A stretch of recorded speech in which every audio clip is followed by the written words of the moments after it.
I am Lillian Yates, 32 years old, and in my family's world, I'm just a useless intern working in a windowless basement. But they don't know that that basement is where I control weapons worth billions of dollars. The worst moment of my life wasn't on the battlefield, but at the flashy Virginia Officers Club. My Uncle Robert, the man who always considered me the family failure, stood there, laughing and introducing me to my future subordinate as if I were a waitress. He smirked, patted my shoulder, and said, "Save this girl, Davies, she needs a real job." He thought he was doing a favor.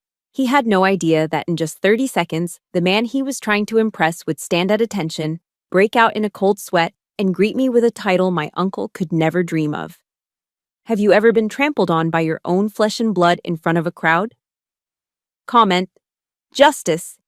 If you are ready to see the arrogant pay the price, don't forget to subscribe, because this story is for anyone who has ever been underestimated. To understand why that moment at the club felt like oxygen entering a dying lung, you have to go back 3 weeks, to a Sunday dinner table that felt more like a courtroom. The drive to my parents' house in Northern Virginia always feels like a physical assault. It starts the moment I merge onto I-95. The traffic south of DC is its own special kind of purgatory, brake lights stretching out like a river of red magma. But that wasn't what was making my stomach twist into knots. It was the anticipation. I checked my reflection in the rearview mirror. I was wearing a simple navy blouse and slacks. Clean, professional. Civilians would call it business casual. My mother calls it unfortunate. I knew exactly what she would say the moment I walked through the door. She would ask why I couldn't wear something brighter, something softer, something that didn't make me look so rigid. By the time I pulled into the driveway, past the manicured lawn that my father obsesses over, my hands were already sweating on the steering wheel. I took a deep breath, inhaling the recycled air of my sedan, trying to lock away Phoenix 1, the captain who coordinates drone strikes, and pull on the mask of Lily, the disappointing daughter. I opened the front door, and the smell hit me instantly. Roast beef. It's the quintessential American Sunday smell, isn't it? Slow-roasted beef, heavy gravy, and the sharp tannic scent of expensive red wine breathing in crystal decanters. For most people, that smell means home. For me, it smells like judgment. "Lily, you made it!" my mother called out from the kitchen, her voice tight. "We were just about to sit down. Robert is already holding court." Of course he was. Uncle Robert sat at the head of the table, even though it was my father's house. He was 62, a retired colonel who had never seen actual combat but spoke as if he'd won the Cold War single-handedly. He was wearing a polo shirt that cost more than my car payment, and he was swirling a glass of 12-year-old scotch, the ice cubes clinking against the glass like a metronome ticking down the seconds until he lost his temper. "There she is," Robert boomed, his face already flushed with liquor. "The working girl. Finally dragged yourself away from the paper stacks?" "Hello, Uncle Robert," I said, taking my seat. I reached for the linen napkin, unfolding it across my lap, focusing on the fabric texture just to keep my hands from shaking. "We were just talking about the new contract," Robert continued, not waiting for a response. He looked around the table, making sure he had everyone's eyes. My father, John, was busy cutting his meat, avoiding eye contact. He always made himself small when Robert was in the room. "Desert Hammer," Robert announced, letting the words roll off his tongue like he was tasting the steak. "Big consulting gig. I'm heading up the advisory board. The Pentagon is finally realizing they need old hands on the wheel, not these computer geeks they're hiring straight out of college." My fork paused halfway to my mouth. Desert Hammer. I knew Desert Hammer. I knew it because I had spent the last 48 hours rewriting the engagement protocols for it. I knew it because the computer geeks he was mocking were actually intelligence officers working 18-hour shifts to ensure men like Robert didn't get soldiers killed with outdated strategies. "That sounds important," I said quietly, trying to keep the edge out of my voice. Robert laughed. It was a wet, dismissive sound. "It is important, Lily. It's strategy, high-level stuff. Not that you'd know much about that. How is what do you call it, data entry? Are you still filing reports in that basement?" The air in the room seemed to vanish. It's not data entry, Uncle Robert, I said. I tried to keep my voice even, but the frustration was leaking out. I'm in Intel. We're actually working on the support packages for operations like... Oh, stop, my father cut in. He didn't look up. He just stabbed a potato with his fork. Don't bore your uncle, Lily.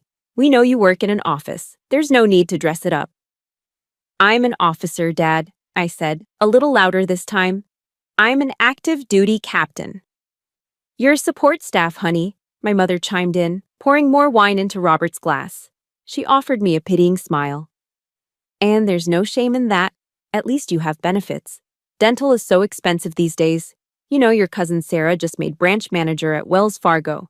Now that is a career. She has her own office with a view of the park. A branch manager. I command assets that can level a city block from 4,000 miles away. And my mother is impressed that my cousin has a window overlooking a parking lot. I looked at them. I looked at my father, shrinking into his chair. I looked at my mother, desperate to keep the peace. And I looked at Robert, who was grinning like a shark that had just smelled blood. Don't worry about it, Martha, Robert said, waving his hand magnanimously. Not everyone is cut out for the big leagues. The military is changing. They need people to make the coffee and file the paperwork. He leaned forward, his Scotch breath drifting across the table. Tell you what, Lily. Since I'm consulting on Desert Hammer, I'll be seeing Colonel Davies next week. He's running the ground ops. I'll put in a good word for you. Pull some strings. He paused for effect, waiting for my gratitude. Maybe I can get him to move you out of that basement. Get you a receptionist gig in his outer office. You'd like that, wouldn't you? Meet some nice young officers? My hand tightened around the heavy silver fork. I squeezed it so hard my knuckles turned white, the metal biting into my skin. I wanted to scream. I wanted to tell him that Colonel Davies reported to me on the intelligence channel. I wanted to flip the table and shatter the illusion of this perfect, successful family. But I didn't. I looked down at the silver fork, gleaming under the chandelier. It was heavy, cold, and polished, just like the lie we were all living. Thank you, Uncle Robert, I whispered, the words tasting like ash in my mouth. That's a good girl, he said, and went back to his steak. He had no idea. He had absolutely no idea what was coming. The silence at the dinner table stretched out, heavy and suffocating. My hand was still gripping that cold silver fork, my knuckles white against the polished metal. That sensation, the biting cold of hard metal against my skin, didn't keep me grounded in my parents' dining room. Instead, it pulled me backward. It dragged me away from the smell of roast beef and scotch, transporting me 8 years into the past and 2,000 miles west, to a stadium in Colorado Springs where the air was thin and the sky was a piercing, endless blue. It was graduation day at the United States Air Force Academy. If you aren't military, you might not understand what that day means. It isn't just a cap and gown ceremony. It is the culmination of 4 years of hell. 4 years of breaking yourself down and rebuilding yourself into something harder, sharper. It is the hat toss. It is the roar of the thunderbird screaming overhead, shaking the concrete beneath your feet. I remember standing on the field at Falcon Stadium, surrounded by a sea of cadets in dress uniform. The energy was electric. Everywhere I looked, I saw families losing their minds with pride. I saw fathers crying openly, mothers holding up homemade signs that said, "We love you, Lieutenant." I saw cadets being engulfed in bear hugs, their new gold bars glinting in the sun. And then there was my family. My parents had flown in the night before. They were sitting in the VIP section, of course, because my father had donated to the Alumni Fund. I remember scanning the crowd, desperate to lock eyes with them, to share that split second of, I did it. When I finally found them, my father was checking his watch. My mother was adjusting her hat, looking bothered by the heat. After the ceremony, while my friends were heading to rowdy backyard BBQs with kegs and music, my parents took me to a quiet, white tablecloth steakhouse downtown. There were no balloons, no toasts. "We can't stay long, Lillian," my father said, cutting into his filet mignon. "I have a breakfast meeting with a developer in Denver tomorrow morning. We need to be on the road by 8. "But Dad," I said, my voice sounding small even to my own ears. "I thought you guys would stay for the commissioning parties. The whole squadron is going." "We've seen you, haven't we?" my mother said, dabbing her mouth with a napkin. "You looked very orderly out there." But really, all that marching gave me a headache. Besides, we took a picture. It's already on Facebook. That was it. A photo op. I was a trophy to be displayed on social media to prove they were successful parents. But in reality, I was eating a $70 steak in silence, feeling more alone than I had ever felt in my life. But the real blow, the one that left the scar I still carry, didn't come from my parents. It came from Uncle Robert. He hadn't bothered to fly out. "Too busy consulting," he'd said. Instead, a week later, a package arrived at my first duty station. I remember the excitement I felt holding that heavy envelope. I thought, finally. He's a retired colonel. He understands. He knows what it takes to earn these bars. I tore it open. Inside wasn't a commemorative plaque. It wasn't a sword. It wasn't even a handwritten letter of advice from one officer to another. It was a generic Hallmark greeting card. On the front, it had a picture of a cartoon bear holding a briefcase. I opened it. In Robert's sprawling, jagged handwriting, he had written 3 words. "Good luck, intern." And taped below it was a $50 gift card to Starbucks. I stared at it until my vision blurred. Intern. I was a commissioned second lieutenant in the United States Air Force. I had survived survival training, academic rigors, and physical conditioning that would break most men half my age. I had sworn an oath to defend the Constitution. To him, I was just a girl playing dress-up. I was someone who would fetch coffee until I found a husband and quit. That card sat on my desk for months. I looked at it every single day. It became a reminder of every conversation I'd ever had with him. I remembered a Thanksgiving when I was 16, telling him I wanted to be a pilot. He had laughed, his face flushed with wine, just like it was tonight. "Lily, sweetheart," he had said, leaning back in his chair. "War is a nasty business. It's for men who can kick down doors and sleep in the mud. Women in the service, well, they're great for morale. Or typing. You'd make a great nurse. Or maybe a secretary for a general. Keep things organized." He constantly compared me to a ghost, my older brother, who died in a car accident when I was 10. In Robert's revisionist history, my brother would have been a Navy SEAL, a Ranger, a hero.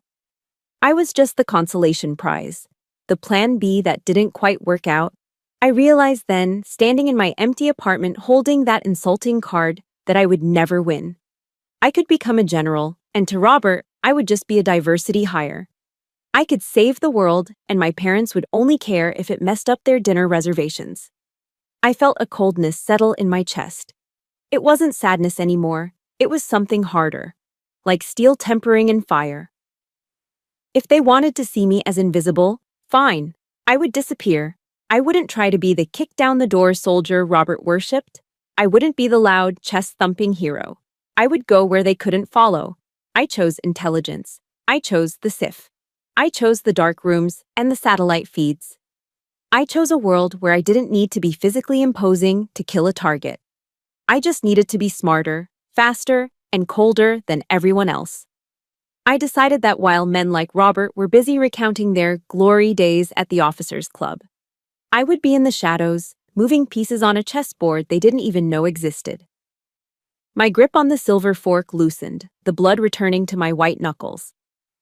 The flashback faded, leaving me back at the dinner table, smelling the roast beef and Robert's scotch. I looked up at him. He was still smiling, waiting for me to thank him again for his offer to get me a receptionist gig. They thought I was the black sheep, the outcast, the weak link.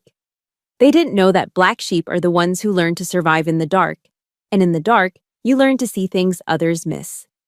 Have you ever had a moment where your greatest achievement was treated like a joke by the people who were supposed to support you?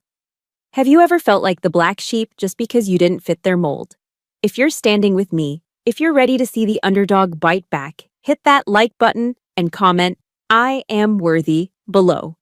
Let them know we aren't invisible. Robert took another sip of his drink, oblivious. "So," he said, smacking his lips, "Davies is a stickler for protocol. Don't embarrass me, Lily." I forced a smile. It was thin and sharp. I wouldn't dream of it, Uncle Robert. Because I wasn't going to embarrass him. I was going to destroy him, and I was going to do it from the place he feared most, the shadows I now called home. The memory of the silver fork digging into my palm faded, replaced by the cool matte plastic of a biometric security badge. My Uncle Robert calls my workplace the basement. My mother calls it the office. Both of them picture a damp, dusty storage room filled with filing cabinets and a flickering fluorescent bulb. They imagine me down there, hunched over stacks of paper, stapling reports for men who do the real work. The reality would terrify them. I stood in front of the reinforced steel door of the CCF, Sensitive Compartmented Information Facility. To the civilian world, this is a black hole. No cell phones, no smartwatches, no outside signals. Once that heavy door seals behind you with a pressurized hiss, you are gone. You don't exist. I pressed my thumb against the scanner. A green light flashed, followed by the heavy mechanical thunk of the magnetic locks disengaging. I stepped inside and the atmosphere shifted instantly. The air here was always exactly 65 degrees, frigid enough to keep the banks of servers from overheating, cold enough to keep the operators awake during 18-hour shifts. The smell wasn't roast beef and expensive cologne, it was ozone, stale coffee, and the sharp metallic scent of high-voltage electronics. This was my kingdom. I walked past the rows of analysts, their faces illuminated by the blue glow of quadruple monitor setups. The room hummed, a low, constant vibration of cooling fans that sounded like a hive of angry bees. "Captain on deck," a master sergeant murmured as I passed his station. He didn't salute. We don't do that in the SIF during ops. But he shifted in his chair, straightening his spine. "As you were, Sergeant," I said, my voice dropping an octave. In this room, I wasn't Lily, the niece who needed a receptionist job. I was Phoenix 1. I slid into my command chair at the center of the nest, a raised platform surrounded by screens displaying live feeds from assets hovering 40,000 feet above the Middle East. "Status report," I said, pulling on my headset. "We have eyes on the target package for Desert Hammer," the communications officer replied instantly. "Predator feeds are live. SIGINT is picking up increased chatter in Sector 4. The ground team is 5 minutes out." I looked at the main screen. It wasn't a video game. It was a high-resolution thermal feed of a dusty compound halfway around the world. White silhouettes moved against the gray background. People. Living, breathing people whose lives depended on the calls I made in the next 10 minutes. This was the job Robert mocked. This was the data entry. "Phoenix 1, this is Hammer Lead," a voice crackled in my ear. It was a full-bird colonel on the ground, a man with 20 years of infantry experience. "We are seeing movement on the ridge, requesting permission to engage." I scanned the monitors. My eyes darted from the thermal feed to the signal's intelligence overlay. I saw something the colonel couldn't. "Negative, Hammer Lead," I said, my voice calm, flat, and absolute. "Hold your fire. I repeat, hold your fire." "Phoenix, I have hostiles in the open," the colonel barked, the stress evident in his voice. "I am making the call to engage." "Colonel," I cut him off. I didn't yell. I didn't need to. "Check your overlay. Look at the heat signatures on the secondary ridge. Those aren't spotters. They're non-combatants herding livestock. If you engage the primary target now, the crossfire will wipe them out. You will have a mass casualty event on your hands, and CNN will have the footage by breakfast. Do you copy?" There was a silence on the line, a heavy, static-filled pause. In the dining room at my parents' house, I couldn't even finish a sentence about my day without being interrupted. But here, a colonel commanding a battalion paused because I told him to. "Copy that, Phoenix," the colonel's voice came back, stripped of its arrogance. "We are standing down, rerouting approach." "Good copy, Hammer Lead. We'll guide you in through the valley. Phoenix out." I exhaled, the adrenaline spiking through my veins like a shot of espresso. I sat back in my chair, the leather creaking softly. My hands weren't shaking now. They were steady. I looked at the small laminated card I'd taped to the bottom corner of my center monitor. It wasn't a picture of a cat or a family photo. It was a quote from Theodore Roosevelt, the man in the arena. It is not the critic who counts, not the man who points out how the strong man stumbles. The credit belongs to the man who is actually in the arena, whose face is marred by dust and sweat and blood. I touched the edge of the card. Robert loved to quote this speech. He loved to talk about the dust and sweat, but he didn't understand that the arena had changed. The arena wasn't just mud and trenches anymore. The arena was this room. It was the mental endurance to make life or death decisions while staring at pixels, knowing that a single mistake meant a flag-draped coffin coming home to Dover Air Force Base. Robert and his friends at the officers' club thought courage was loud. They thought it was drinking scotch and telling war stories. They didn't know the quiet, crushing weight of holding a man's life in your hands from 4,000 miles away. "Shift change in 10, ma'am," the sergeant whispered. "Roger that." I began the shutdown protocol, logging the incident report. As the screens flickered and the feeds transferred to the night crew, I pulled up one last document. It was the master organizational chart for Operation Desert Hammer, the consulting contract Robert was so proud of. I zoomed in. There, at the very top of the operational pyramid, under the Intelligence Oversight node, was a box labeled CPT-L. Yaz Yates, Mission Controller. From my box, lines of authority cascaded down like a waterfall, touching every unit, every asset, every decision. I scrolled down, and down, and down. Way at the bottom, in a dotted line box attached to the Civilian Advisory Appendix, a box that had no command authority, no operational clearance, and essentially no point, was the name, Calry C. Rhett R. Rhett. He was a garnish, a decoration. I was the chef. He was going to walk into that officers' club thinking he owned the place, thinking he could pull strings for me. He didn't realize that the strings he thought he was pulling were actually attached to my fingers. I closed the file, the screen fading to black. In the reflection of the monitor, I saw my own face. Pale from the lack of sun, tired eyes, no makeup. My mother would say I looked washed out. But I didn't see a basement intern. I saw a predator lying in wait. They laugh at me because I'm different, because I don't fit their mold of a soldier. But in the dark, I laugh at them because they are all the same. I stood up, grabbed the file for Desert Hammer, and walked toward the heavy steel door. It was time to step out of the kingdom and back into the masquerade. It was time to go meet General Thorne, and it was time to set the trap. I left the sterile, pressurized atmosphere of the SCIF and took the elevator up to the 5th floor. The hallway leading to General Thorne's office felt different from the rest of the building. The linoleum floors were replaced by industrial carpet that dampened the sound of footsteps. The air smelled less like ozone and more like old paper, lemon furniture polish, and the faint, comforting aroma of brewing coffee. I knocked on the heavy oak door, one of the few real wood doors in a building made of steel and concrete. "Enter," a deep voice rumbled from inside. I pushed the door open. Major General Marcus Thorne was sitting behind a desk that looked like it had survived 3 wars. At 65, Thorne was a mountain of a man. He was African-American, with close-cropped gray hair and a face etched with the kind of deep lines that come from making hard decisions for 40 years. He didn't look up immediately. He was signing a stack of requisition forms with a fountain pen, his movements precise and deliberate.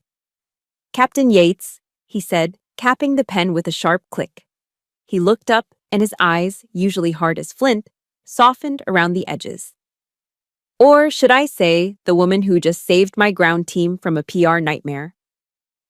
I stood at attention, clutching the Desert Hammer file against my chest. "Just doing the job, General." "At ease, Lily," he said, waving a hand toward the leather chair opposite his desk.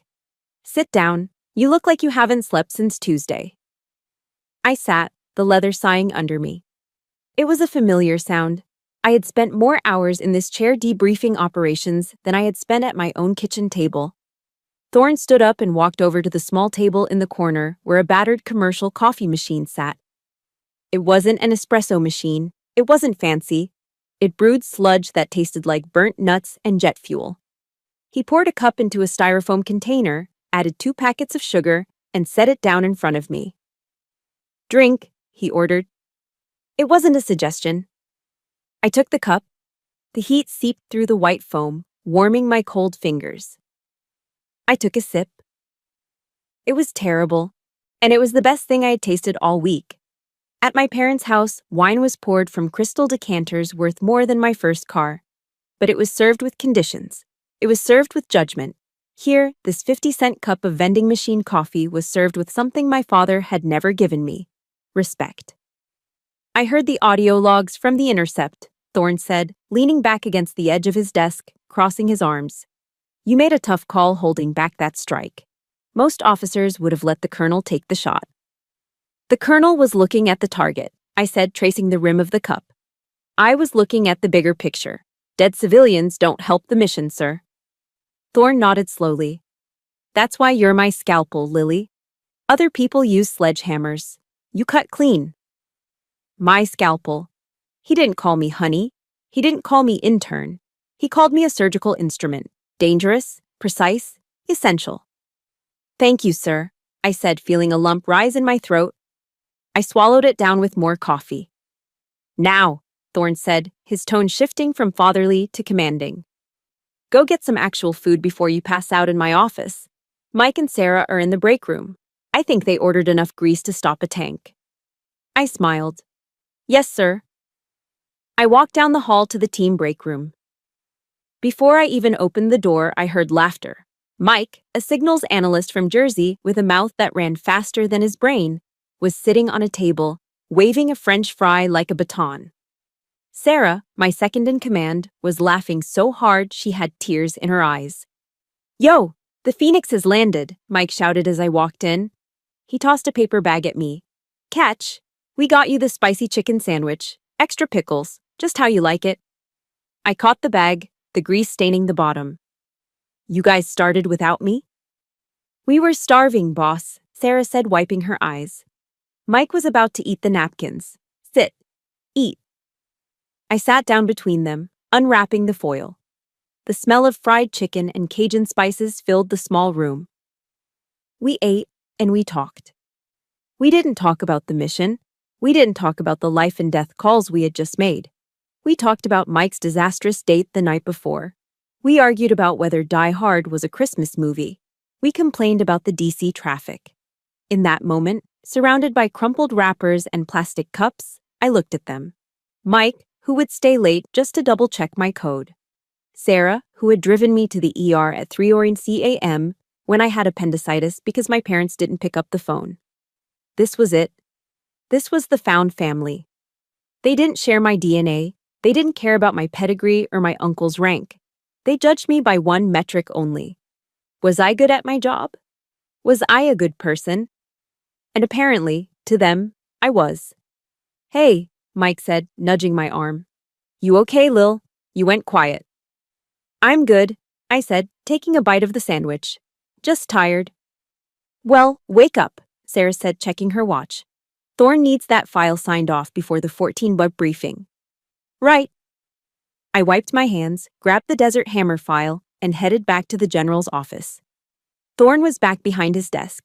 He took the file from me and opened it. He pulled out his pen, scanning the personnel roster. Standard team, he muttered. Logistics, check. Air support, check. Intel lead, Yates. Good. Then his pen stopped. He frowned. His thick eyebrows knitted together as he stared at the bottom of the page. Robert Rhett, Thorne read the name out loud. The warmth vanished from his voice, replaced by cold steel. He looked up at me over his reading glasses. Your uncle? Yes, sir, I said, my posture stiffening. He's the civilian consultant for the contractor. It's administrative. Thorne closed the file slowly. He didn't sign it immediately. He looked at me, and for a second I saw genuine concern in his eyes. Not the concern of a general for a captain, but the concern of a father seeing his child walking toward a cliff. I know Robert, Thorne said quietly. We served together in the 90s. He's a politician in a uniform, Lily. He likes the shine, but he hates the work. He uncapped his pen again, hovering over the signature line. Listen to me, Phoenix, he said, using my call sign to emphasize the order. Robert is going to try to use you. He's going to try to leverage your position to make himself look important. He's going to treat this operation like a country club mixer. Thorn signed the document with a sharp, aggressive scratch of ink. He closed the folder and slid it across the desk toward me. "Don't let him," Thorn said, his eyes locking onto mine. "This is your operation, not his. Do not let family obligations compromise my mission. Do you understand?" I picked up the file. It felt heavier than before. "Crystal clear, sir." "Good," Thorn said. "Dismissed." I walked out of the office, holding the signed orders. The warmth of the coffee and the laughter in the break room felt distant now. Thorn was right. I had built a sanctuary here, a world where I was respected, where I was safe, and Robert was coming to tear it down.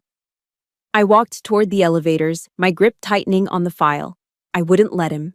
This was my family. This was my house, and I would defend it against anyone, even my own blood. The elevator doors slid shut, cutting off the laughter from the break room. For a few brief minutes, amidst the smell of fried chicken and the banter of my team, I had forgotten. I had forgotten that outside the reinforced walls of the Pentagon, there was a man who viewed my career not as a service to my country, but as a networking opportunity for himself. Peace in the military is a myth. But usually the threat comes from foreign adversaries. It doesn't come from an iPhone vibrating in your pocket. Bzzzt, bzzzt, bzzzt. The sound broke the silence of the hallway like a warning siren. It wasn't a call. It was a notification flood. I pulled my phone out. The screen was lit up with a string of notifications from my personal email app, all linked to the same sender. Call Robert Rhett. Rhett. My stomach tightened. He wasn't supposed to be emailing me during duty hours, and he certainly wasn't supposed to be using my personal email for anything related to work. I unlocked the phone and opened the first message. My jaw actually ached from how hard I clenched my teeth. The subject line was written in all caps, screaming at me from the screen. Urgent, tactical adjustments for Desert Hammer. I stopped walking. I stood there in the middle of the corridor, staring at the phone. He had sent this to my civilian email, but he had CC'd my official unclassified military address. He had just breached protocol before he'd even finished his first cup of coffee. I opened the email. It was formatted like a manifesto. No greeting, no professional courtesy, just blocks of text, typed in a font size that was too large, with random words capitalized for emphasis. "Lily," it began. "I've been reviewing the preliminary briefs for the rollout. I noticed you have the drone surveillance set for a high-altitude holding pattern. Bad move. Back in my day, we needed eyes on the deck. I want you to drop the altitude to 15,000 feet. We need to show these people we mean business. Make it loud. Scare them." I felt a flush of heat creep up my neck. It wasn't just embarrassment. It was professional horror. Back in his day, drones were glorified model airplanes with cameras taped to them. Today, the MQ-9 Reapers I controlled were sophisticated stealth assets. Dropping them to 15,000 feet wouldn't scare the enemy. It would expose a $40 million asset to shoulder-fired missiles. It was suicide, it was stupid, and he was putting it in writing. I was about to hit delete when my phone buzzed again. This time, it was a call. Dad. I stared at the caller ID. My father never called me during the workday. He was terrified of interrupting important business. Unless, of course, the important business was Robert. I slid the bar to answer, stepping into a quiet alcove near the restrooms. "Captain Yates," I answered, keeping my voice clipped. "Lily," my father's voice came through, sounding anxious and thin. "Thank goodness you picked up. Your uncle is trying to reach you. He says he sent you some vital instructions, and you haven't responded." "Dad," I said, rubbing my temple. "I'm at work. I'm in the middle of an operation. Robert cannot be emailing me tactical advice. He's a civilian consultant. He doesn't have the clearance, and frankly, he doesn't know what he's talking about." Now, Lily," my father soothed, using the tone he used when I was a teenager and refused to wear a dress. "Don't be difficult. Robert is just trying to help you. He told us at the club yesterday that he's practically running this show. He said he's letting you handle the paperwork so you can feel involved." Feel involved. The words hit me like a physical slap. I was commanding the entire intelligence apparatus for the sector. I was the one keeping Colonel Davies' men alive. And Robert was telling the entire extended family in Virginia that I was his glorified secretary. He told Aunt Martha that you're just organizing his files. My father continued, oblivious to the silence on my end. He's doing this for you, honey. He wants you to look good for Colonel Davies. Just listen to him, okay? Reply to his email. Say, thank you, Uncle Robert. It won't kill you to be polite. I have to go, Dad, I said, my voice shaking with suppressed rage. Lily, promise me you won't make a scene. We have a reputation. I hung up. I didn't slam the phone down. I couldn't. But I pressed the end call button with enough force to crack the screen. I took a deep breath, trying to regain the icy composure of Phoenix 1. Ignore him, I told myself. He's just noise. Focus on the mission. But the noise wasn't done. Ping. Another email. This one was flagged high importance. I opened it, dread pooling in my stomach. Subject: schedule change, mandatory. Lily, tell Davies I need to move the Friday strategy briefing to 800. I booked a tea time at the Army-Navy Country Club for 1100. I want to get Davies out on the back nine. That's where the real deals are made, sweetheart, not in your dark little room. Make it happen. Uncle Bob. I stared at the screen until the pixels started to blur. He wanted to move a critical combat strategy briefing, a briefing where we would determine the engagement zones for 3,000 soldiers, because he wanted to play golf. He wanted to turn a war zone planning session into a schmooze fest. This wasn't just annoying anymore. This wasn't just a family issue. This was dangerous. Robert viewed the military as a country club. He viewed rank as a social status. He viewed war as a backdrop for his ego. And he viewed me as the help hired to arrange the party favors. If I moved that briefing, Colonel Davies would lose critical prep time. If I lowered those drones, we would lose assets. Robert wasn't just an embarrassment, he was a liability. He was a virus in the system, and if I didn't quarantine him, he was going to get people killed. I looked at the phone in my hand. It felt heavy, like a grenade with the pin pulled. For 32 years, I had been the good niece. I had sat at the kids' table. I had smiled when they insulted me. I had eaten the roast beef and swallowed the insults like bad medicine. But I wasn't at the dinner table anymore. I was in the Pentagon. This was my ground. This was my war. I didn't reply to the email. I didn't call my father back to apologize. I put the phone in my pocket. I straightened my uniform shirt, checking the alignment of my buttons. I reached up and smoothed back a stray hair, securing it tightly. My patience had evaporated. The sadness I had felt about being the black sheep was gone, burned away by a white-hot clarity. I turned on my heel, my boots striking the linoleum floor with a sharp, rhythmic cadence. I wasn't walking back to the break room. I wasn't walking back to the SIF.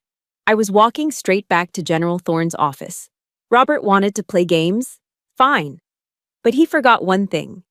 In the game of war, you don't send a golfer to fight a phoenix. I marched down the hallway, and for the first time in my life, I didn't care if I made a scene. I was going to draw a line in the sand, and I dared him to cross it. The hallway leading to General Thorne's office seemed longer than usual, but my steps didn't falter. In the past, walking toward a confrontation with a superior officer or a family member would have made my hands shake. I would have spent the entire walk rehearsing apologies, trying to find a way to soften the blow, to be the good girl who didn't cause trouble. But Phoenix 1 doesn't apologize for protecting her perimeter. I didn't knock tentatively this time. I rapped on the heavy oak door with 3 sharp, authoritative strikes. Enter, Thorne's voice boomed. I stepped inside. The general was standing by the window, looking out at the Potomac River. He turned as I entered, and his eyebrows raised slightly. He must have seen the change in my posture, the way my shoulders were squared, the way my jaw was set.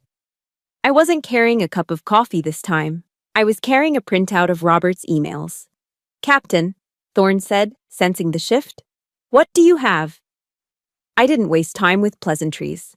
I walked straight to his desk and placed the papers down, smoothing them flat with a deliberate hand. Sir, I am filing a formal report regarding a breach of operational security and chain of command by a civilian consultant, I said.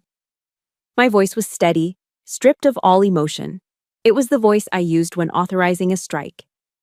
Thorne picked up the papers. He put on his reading glasses and scanned the first email, the one in all caps demanding I lower the drone altitude. Then he flipped to the second, the demand to reschedule the briefing for a golf game. His face darkened. The lines around his mouth deepened into a scowl of pure professional disgust. He wants to move the intel briefing, Thorne read aloud, his voice low and dangerous. Because he booked a tea time at Army-Navy? Yes, sir, I replied. And he is attempting to issue tactical orders to active duty assets via unsecure channels. He's treating Operation Desert Hammer as a social event.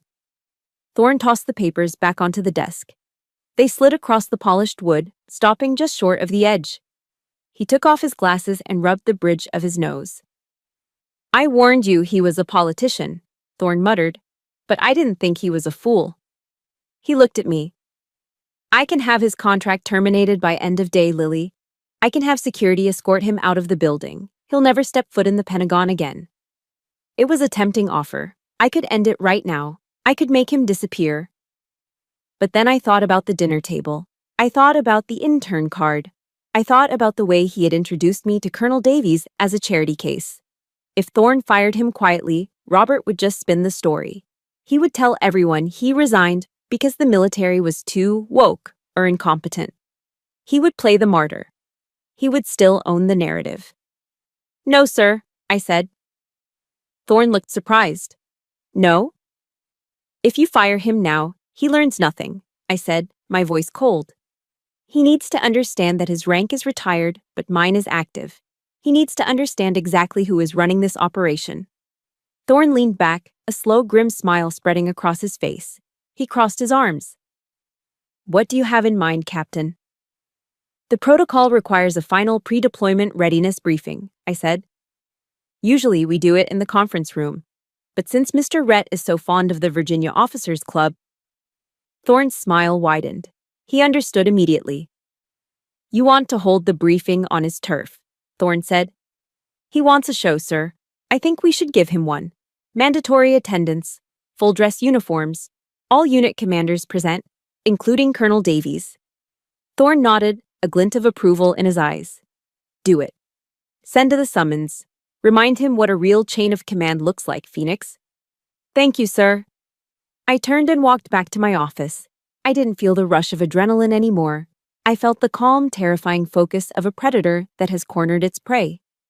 I sat down at my terminal and pulled up the official memorandum template. I didn't write a polite email. I didn't ask if the time worked for his schedule. I typed memorandum for record, mandatory pre-deployment brief. Location, Virginia Officers Club, main ballroom. Time, 1800 hours, Sunday. Uniform, service dress. Attendance, mandatory for all senior staff and civilian advisors. I added a specific line at the bottom, highlighted in bold. Failure to appear will be considered a breach of contract and dereliction of duty. I added Colonel Davies to the distribution list. I added General Thorne. And then I added Cole. Rhett, Robert Rhett. I hovered my finger over the enter key. This was it. Once I sent this, there was no going back. I was publicly calling his bluff. I was turning his social hour into a military tribunal. I pressed send. I sat back and waited. It took exactly 12 minutes. My personal phone buzzed on the desk. It was a text from Robert. I picked it up, expecting anger. I expected him to be furious that I had scheduled a mandatory meeting on a Sunday evening. But when I read the message, a dry, humorless laugh escaped my throat. Got the invite, kiddo. Good initiative. The club is a classy touch. Much better than that basement of yours. I'll make sure Davies knows it was my idea. Wear something nice, maybe that pink dress your mom bought you. Don't embarrass me in front of the boys. He didn't read the header. He didn't see mandatory briefing. He just saw the location. He thought I was surrendering. He thought I was finally playing the good little secretary, booking the venue he wanted so he could hold court and tell war stories. He was walking into a firing squad, and he was stopping to fix his tie in the reflection of the gun barrels. I set the phone down. I stared at the black screen, seeing my own reflection. I didn't see the kiddo he was talking to. I saw a woman who had spent 10 years sharpening herself into a weapon, waiting for a war that had finally arrived home. A verse from Sunday school drifted up from the recesses of my memory. My mother used to make me recite it when I was scared of the dark. Now, it took on a completely different meaning. I whispered the words to the empty room, my voice barely a breath. Thou preparest a table before me in the presence of mine enemies. Robert wanted a table, I would give him one, and I would serve him a dish he would choke on. The trap was set. The bait was taken. All that was left now was to spring it. We all know a Robert, someone who mistakes your silence for weakness and your patience for submission. But they always forget that the quietest person in the room is often the one holding all the cards.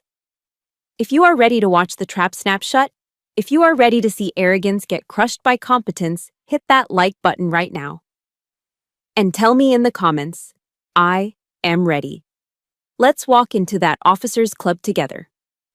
Sunday evening arrived with a heavy, humid stillness that hung over Virginia like a wet blanket. I stood in front of my open closet, staring at the hanger in the center of the rack. It was the dress my mother had bought me for Christmas. It was pink. Salmon, she had corrected me, made of chiffon with a modest neckline and a skirt that swished when you walked. It was a dress designed for a garden party. It was a dress designed for a woman whose biggest worry was whether the potato salad had too much mayonnaise. It was the dress Robert expected me to wear. Wear something nice, he had texted. Don't embarrass me. To them, nice meant soft. It meant pliable. It meant a woman who blended into the wallpaper while the men talked about important things. My phone rang, shattering the silence of my apartment. I looked at the screen. Mom. I knew exactly why she was calling. It was 16:30. The briefing was at 18. She was checking the prep work. I slid the answer button. Hello, Mom. Lily, honey. Her voice was breathless, nervous. I just wanted to make sure you're getting ready. Your father and I are already on the way to the club. Robert is riding with us. He's in high spirits. I'm getting ready now, I said, my eyes still fixed on the pink dress. Good. Did you steam that salmon dress? You know how easily chiffon wrinkles. And please, Lily, put on a little lipstick. Maybe that coral shade. You looked so pale last time. She lowered her voice as if sharing a conspiracy. Robert says Colonel Davies is bringing a few of his staff officers, single men, Lily, majors. Wouldn't it be nice to meet someone who understands your lifestyle but could take care of you? Take care of me. As if I were a cracked vase that needed glue. As if I hadn't led teams through crises that would make those single majors weep. I'll be ready, Mom, I said, my voice flat. I'll see you there. Just don't look so severe, sweetheart. Smile, for your father's sake. I hung up. I looked at the pink dress one last time. I reached out and touched the fabric. It was soft. It was harmless. If I wore this, I would walk into that club, sit in the back, drink iced tea, and let Robert introduce me as his little niece who needed a receptionist job. I would be safe. I would be loved. I would be erased. I grabbed the hanger. With a sudden, violent motion, I shoved the pink dress to the far end of the rack. The hangers clashed together with a metallic clatter that sounded like a sword being drawn. I reached into the back of the closet, into the section protected by a garment bag. I unzipped it. The smell hit me instantly, a mix of starch, dry cleaning chemicals, and something that smelled like burnt jet fuel and ozone. It was my flight suit, standard issue, sage green Nomex, fire-resistant, functional. There was nothing soft about it. It was designed to keep you alive in a cockpit while pulling 9 Gs. I pulled it out. This wasn't getting dressed. This was a ritual. This was a night strapping on plate mail before riding out to meet the dragon. I stepped into the suit. The heavy fabric scratched against my skin, rough and reassuring. I pulled the zipper up the front. Zip! The sound sharp and final. I checked the mirror. The gig line, the alignment of my zipper and belt, was perfect. I sat on the edge of my bed and pulled on my boots. These weren't the delicate heels my mother wanted me to wear. These were combat boots. Heavy. Black. polished to a mirror shine that you could see your own fear in. I laced them up tight, pulling the strings until the leather creaked. Then came the details. The things that separate a costume from a uniform. I picked up my rank insignia, 2 silver bars, Captain. I pinned them to my shoulders. They caught the light from the window, gleaming like cold stars. I picked up my name patch, Yates. Velcroed it to my left chest, and finally, the patch for the right shoulder. It was a circular patch, embroidered with red and gold thread. In the center was a mythical bird rising from flames, its wings spread wide in a scream of defiance. Above it, the call sign, Phoenix. I slapped it onto the Velcro. Ripstick. I looked in the full-length mirror. The pale, hesitant girl who listened to her mother's passive-aggressive advice was gone. The intern was gone. Staring back at me was an officer of the United States Air Force. My hair was pulled back in a tight, severe bun, regulation style. No stray hairs, no softness. My face was scrubbed clean of the coral lipstick. I didn't look nice. I looked dangerous. I walked to my dresser and picked up my sunglasses, classic aviators. I slid them on. I grabbed my car keys and the folder containing the mandatory summons. I walked out of my apartment, my boot heels striking the concrete walkway with a heavy, rhythmic thud. Thud, thud, thud. The drive to the Virginia Officers Club took 40 minutes. I turned off the radio. I didn't want music. I needed the silence. I drove down I-395, merging into the traffic. My hands gripped the steering wheel at 10 and 2. My stomach was doing somersaults. My heart was hammering against my ribs like a trapped bird. I was terrified. Let's be clear, I wasn't afraid of combat. I wasn't afraid of Colonel Davies. I was afraid of him. Robert had been the giant in my life since I was a child. He was the loud voice at Thanksgiving that drowned everyone else out. He was the authority figure who told me I wasn't good enough, wasn't smart enough, wasn't man enough. Going against him felt like breaking a law of physics. It felt unnatural. As I turned onto the tree-lined driveway of the Officers Club, I saw the massive brick building with its white columns and manicured hedges. It looked like a plantation house. It looked like the headquarters of the Old Boys Club. I parked my sedan between a Mercedes and a Lexus. I turned off the engine. The silence rushed back in, deafening. My hands were shaking, just a little, a tremor in the fingers. I closed my eyes. I thought about the Bible story my grandmother used to read to me, not Psalm 23 this time, but the story of the shepherd boy. David didn't wear Saul's armor. It was too heavy. It didn't fit. He went into battle with what he knew, a sling, and 5 smooth stones. I looked down at my flight suit. This was my sling. The truth in that folder, those were my stones. You are not his niece today, I whispered to the rearview mirror, watching my own lips move. You are not John's daughter. You are not Martha's disappointment. I took a deep breath, holding it for 4 seconds, then exhaling for 4. Tactical breathing. You are Phoenix 1, and you are cleared hot to engage. I opened the car door. The humid Virginia air hit me, but I didn't sweat. The Nomex armor held me tight. I stepped out. I slammed the door shut. I adjusted my sunglasses, locked the car, and began the long walk toward the white columns of the entrance. I didn't look down. I didn't look back. I walked straight toward the giant, and I had my stone ready in my hand.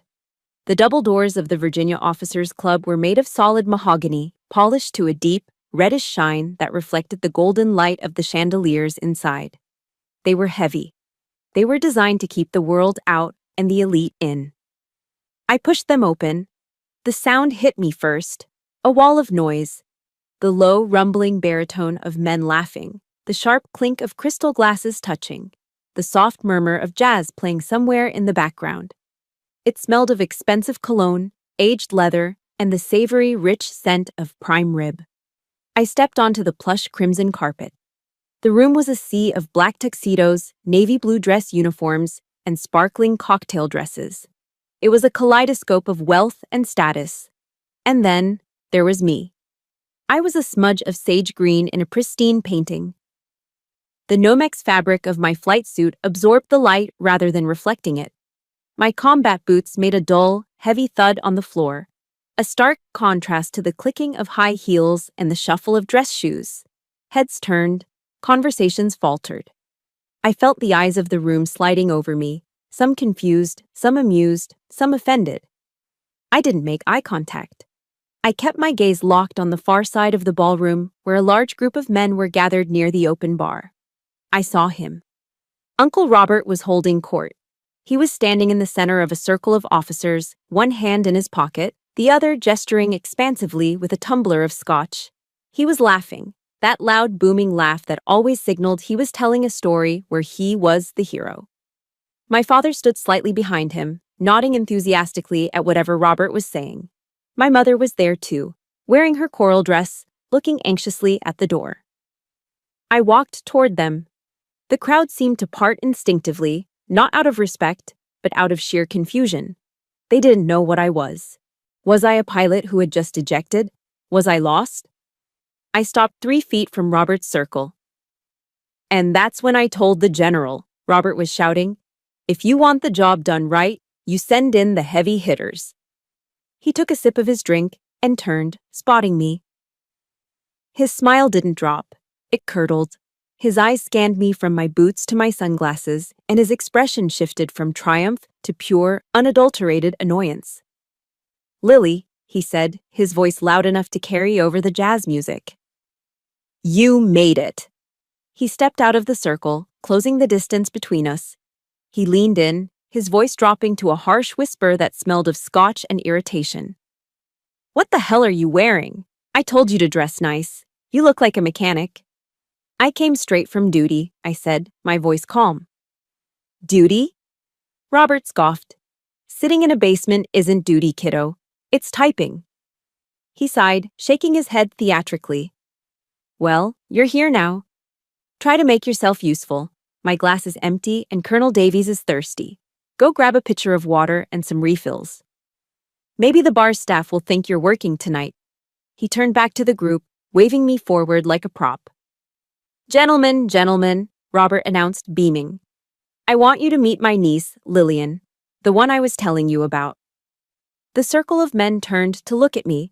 Among them was a man I recognized instantly from the dossiers. Colonel James Davies.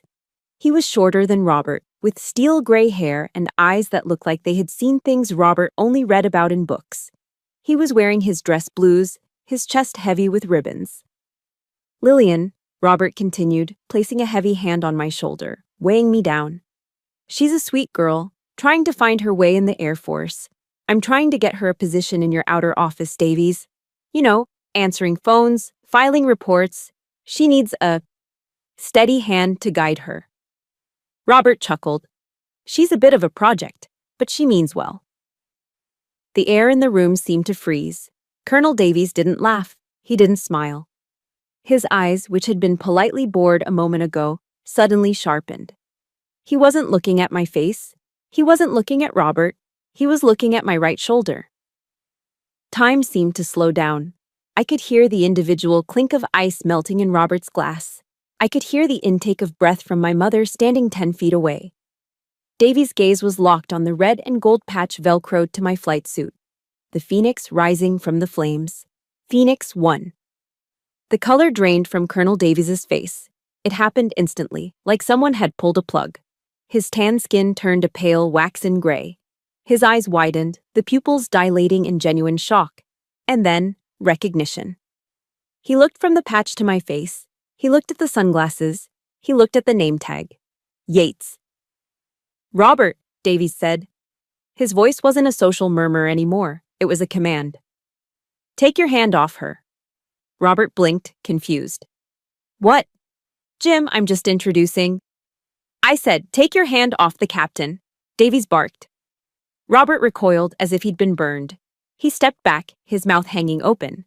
Colonel James Davies, the man Robert claimed to be mentoring, the man commanding 3,000 ground troops, did something that made the entire ballroom go silent.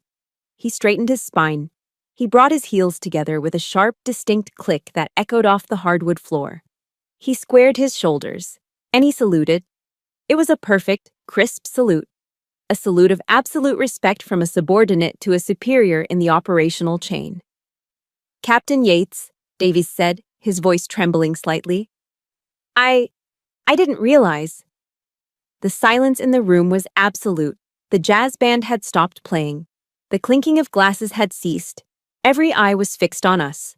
Robert looked at Davies, then at me, a desperate, confused laugh bubbling in his throat. "Jim, what are you doing? It's just Lily. She's the intern." Davies didn't even look at him. He kept his eyes locked on mine, his hand still held in a salute. "This is Phoenix 1, Davies whispered, the name carrying a weight that crushed the air out of the room. "This is the mission controller for Desert Hammer." I slowly raised my hand and returned the salute. Crisp, sharp, final. "Colonel Davies," I said. My voice was low, but in the silence, it carried like a gunshot. "Drop your hand." He dropped his hand instantly to his side, standing at attention. I took off my sunglasses, folding them slowly. I looked at Robert. He was pale, his mouth opening and closing like a fish out of water. He looked at my father, who was staring at me as if I had just grown wings. I turned my back on Robert. I faced Colonel Davies. "Colonel," I said, my tone professional and cold. "I received a disturbing email regarding the tactical briefing for tomorrow. I was under the impression that the timeline had been altered to accommodate a golf game." Davies flinched. Sweat beaded on his forehead. "Ma'am, I was told by the civilian consultant that you requested the change, that it was an administrative necessity." "I see," I said, letting the words hang in the air. "Let me be clear, Colonel. My assets fly at Zoro 600. Your men step off at OR 6:30. There is no golf game. There is no brunch. There is war. Are your men ready to receive my cover, or do I need to reroute air support to a unit that takes this seriously?" "We are ready, ma'am," Davies shouted, his military training taking over. "My men are prepped. We are waiting on your green light. We move when you say we move." "Good," I said. I turned back to Robert. He was shrinking. Physically, he seemed to be getting smaller. The arrogance, the bluster, the old boy swagger. It had all evaporated, leaving behind a small, frightened old man holding a glass of warm scotch. "Robert," I said. I didn't call him uncle. I didn't call him colonel, just Robert. "I believe you have my pitcher of water to fetch?" He stared at me. His face turned a deep, blotchy red. He looked around the circle for support, but the other men, the other officers, were looking at him with expressions ranging from pity to disgust. In the military, stolen valor is a sin. But claiming authority over the operator who protects your life, that is unforgivable. He didn't speak. He couldn't. "I didn't think so," I said. I looked at Davies one last time. "I'll see you at 0600 on the secure channel, Colonel. Don't be late." "Yes, ma'am." I turned on my heel. My combat boots pivoted on the expensive carpet. I walked away. Behind me, I heard the sound of a glass slipping from numb fingers and shattering on the floor. But I didn't look back. The phoenix had risen, and the ashes were already cooling. The sound of the glass shattering against the hardwood floor seemed to echo for an eternity. It was a sharp, violent punctuation mark that ended the sentence of Robert's social reign. For a moment, nobody moved. The whiskey soaked into the expensive Persian rug, a spreading dark stain that mirrored the sudden, ugly blemish on Robert's reputation. Robert looked down at the broken glass, then up at Colonel Davies, then around at the circle of men who had been hanging on his every word just 5 minutes ago. His face was a mask of desperate, frantic denial. He let out a laugh, a wet, breathless sound that grated against the absolute silence of the ballroom. "Jim," Robert stammered, spreading his hands in a gesture of forced casualness. "Come on, look at your face. You're taking this too seriously.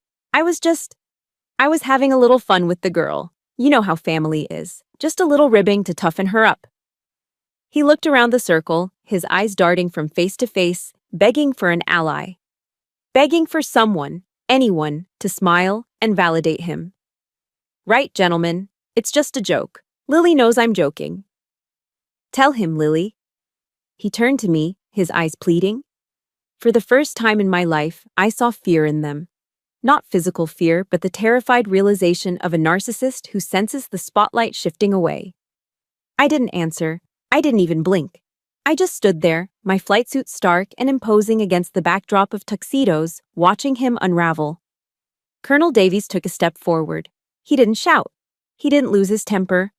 His voice was quiet, calm, and cut through the air like a razor blade. "A joke," Davies repeated, the word tasting like poison in his mouth. "You think the chain of command is a joke, Robert?" "No, obviously not, but—" "You didn't introduce her as my commanding officer," Davies continued, his voice rising just enough to carry to the onlookers gathering nearby. "You didn't introduce her as a captain in the United States Air Force. You introduced her as an intern." Davies pointed a finger at Robert's chest.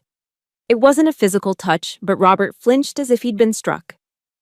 "You stood there," Davies said, "drinking your scotch, and you knowingly humiliated a superior officer in front of her subordinates.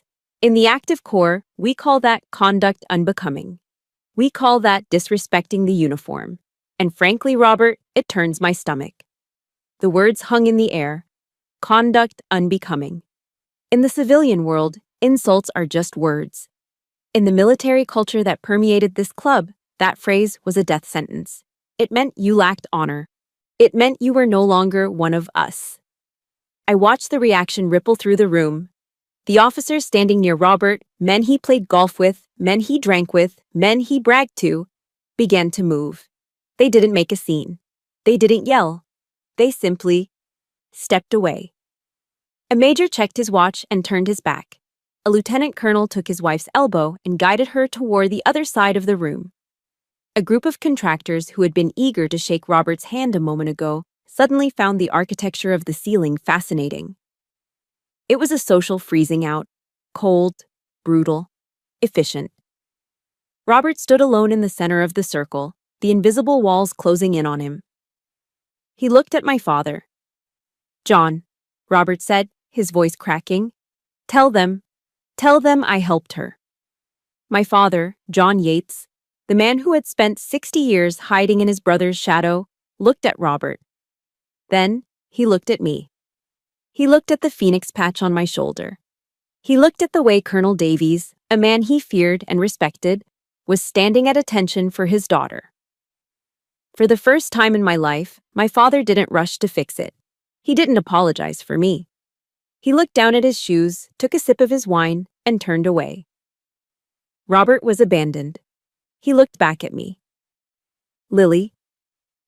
This was the moment I'd rehearsed in my head 1,000 times since I was 16.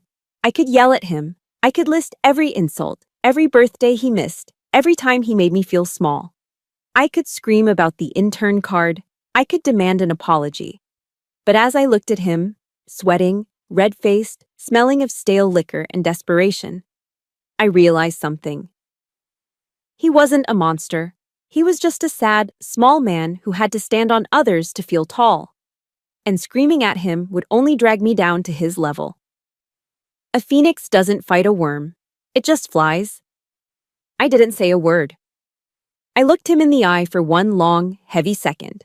I let him see the pity in my gaze. I let him see that his opinion no longer held any currency in my world. Then I turned my head to Colonel Davies. "We have a lot of work to do, Colonel," I said. "Get your rest." "Yes, ma'am," Davies replied. I turned around. I began to walk toward the double doors. The room was still crowded. There were over 200 people in the ballroom. Usually navigating a crowd like that requires weaving, dodging, and saying, "Excuse me," a dozen times. But not tonight.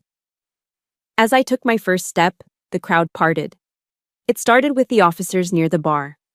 They saw me coming and stepped back, creating a wide lane. Then the civilians followed suit, sensing the shift in gravity. It was like the Red Sea parting for Moses. On my left, I passed a table of young lieutenants. They stopped drinking and stood up as I passed. On my right, a general's wife nodded her head in a silent gesture of respect. They weren't looking at the mechanic anymore. They were looking at the mission controller. They were looking at the woman who held the line. I walked down that aisle of silence, my boots striking the floor with a steady, rhythmic cadence. Thud, thud, thud. I didn't look back at Robert. I didn't need to. I knew exactly what he was doing. He was standing alone in the middle of the room, surrounded by broken glass and the shattered remnants of his ego, while the world he thought he owned turned its back on him. I reached the heavy mahogany doors. I pushed them open, and the cool night air of Virginia rushed in to meet me. It smelled of rain and pine needles, clean and fresh. I stepped out onto the portico. The heavy doors swung shut behind me, sealing the noise, the judgment, and the toxicity inside. I took a deep breath, filling my lungs with the oxygen of freedom. My hands weren't shaking anymore.